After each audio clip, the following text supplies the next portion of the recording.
పని బాట నడవాలి, చేసిన ప్రతి పనికి ప్రతిఫలము ఉంటుంది. పక్షాది కోపాలు చెల్లింపులుంటాయి. 8 గంటలు పని మీరు చెయ్యాలి, 80 రూపాయలు మీకు చెల్లిస్తారు.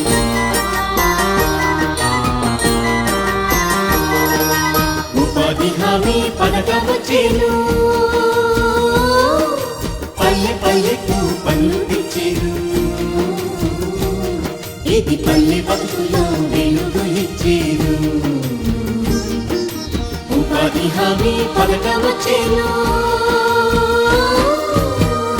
పల్లెవాసులందరికీ పని, ప్రతి పనికి ప్రతిఫలం.